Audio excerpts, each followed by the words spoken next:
Eastern Funeral Homes daw, funeral parlor daw sa Alabang, may 176 cadavers sila from Bilibid. Kaya balak nila ipag-dispose na pag wala pa mag-claims ng cancer. Hindi na, magmamawa kami ng PGH maybe by tomorrow morning. At ang MOA namin will be about turning over 120 of these cadavers to the PGH for autopsy, for pathological examinations. Alamin natin kung anong cause of death based on the karpeta and based on the death certificate and the actual autopsy to be conducted by Dr. Fortun.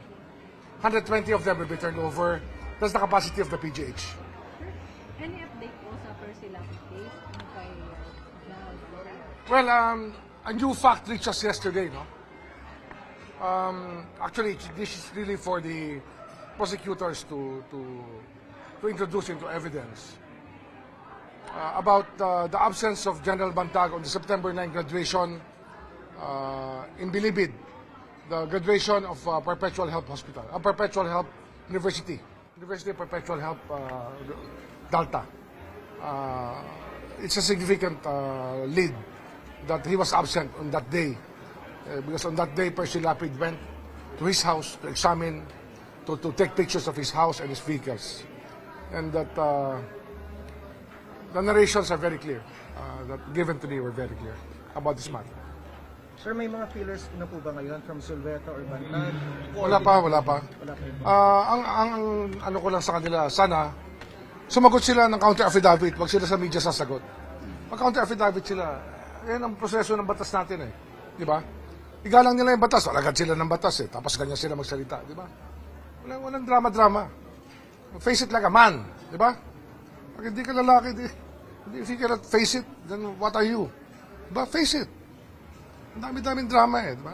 Sir, nandito pa ba sila sa country vision? They're still in the country. Please don't.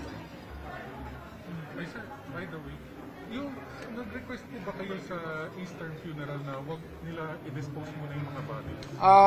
Kino-coordinate na ng isang undersecretary ang matter niya. Sir, saan po ba tayong result ng autopsy sa NBI o sa PNP? Sa 120 cadavers? 120. Siyempre sa NBI will be given the first crack at this kasi it's a DOJ undertaking, no? But the PNP will also be given a similar copy of all the results kasi nga joint naman ang aming operation dito sa bagay na ito. It's also a police matter. Sir, clarify ko lang September 9, mismo si Bantag yung pumunta sa bahay ni Percy Lapid.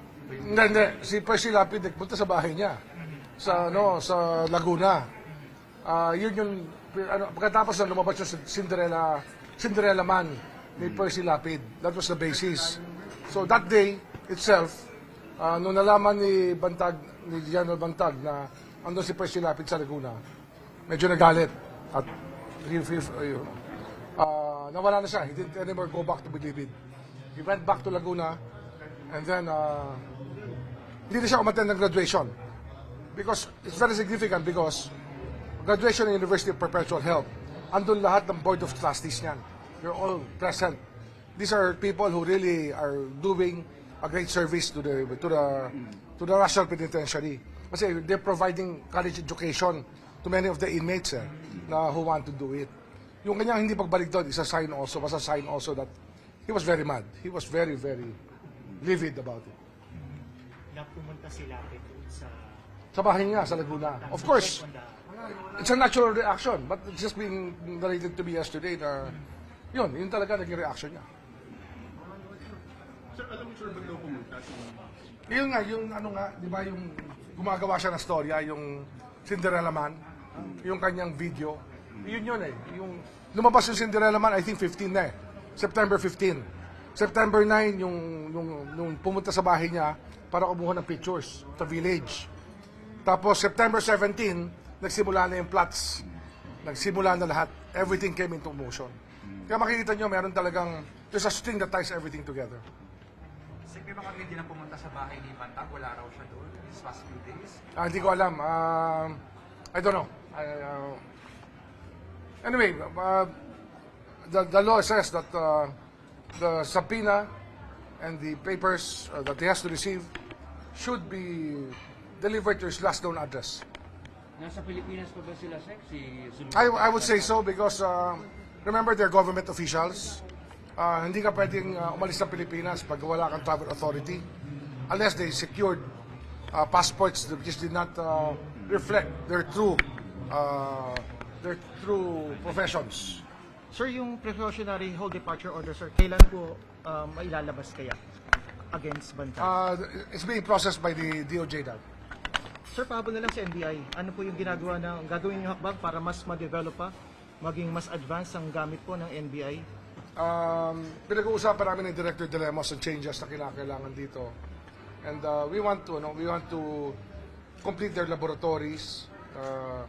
I-upgrade natin ang skills ng ating mga medical legal. Lahat ng mga tao na gumagawa ng laboratory work at lahat ng scientific work.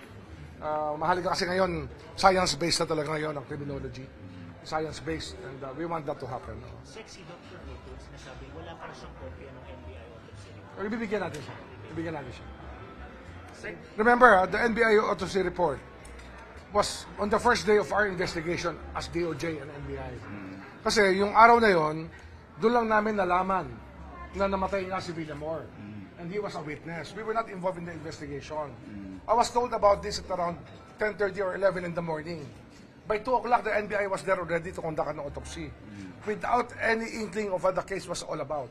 We only knew that Percy Lapid was killed and that this inmate was dead. And we had to find out why. So the NBI had no information, was blind at that time. There's no inconsistency with the findings of Dr. Fortune because Dr. Fortune's findings were already educated by the dying declaration, which we gave to her, and the affidavit, which we also furnished her to see if her findings would be consistent with that. So in that regard, there's no inconsistency. How about the findings of drugs in the urine of I think the NBI found a precursor, but not itself in their laboratory test. But kay Dr. Fortune, nakita niya talaga yung Sec, last na lang, safe to say, sir, na NBI na mag-handle dun sa 120 cadaver? Well, they'll have the first crack, syempre. Kasi nga, ano yan yung scientific na process na yan, we want them to have a hand in it. But ano yan, we will also refer it to the police kasi remember, all of these people went to jail and died in jail. Many of them were there because of the NBI or the police. So we give due courtesy to both agencies. Sir, yung 120 ba yung total number ng... Hindi, yun lang ang capacity ng PGH take in.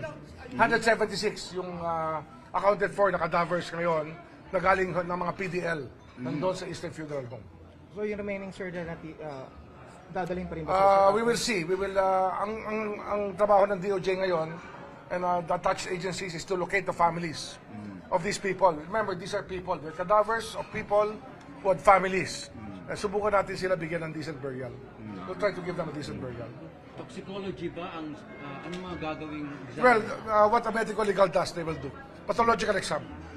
Okay, thank you.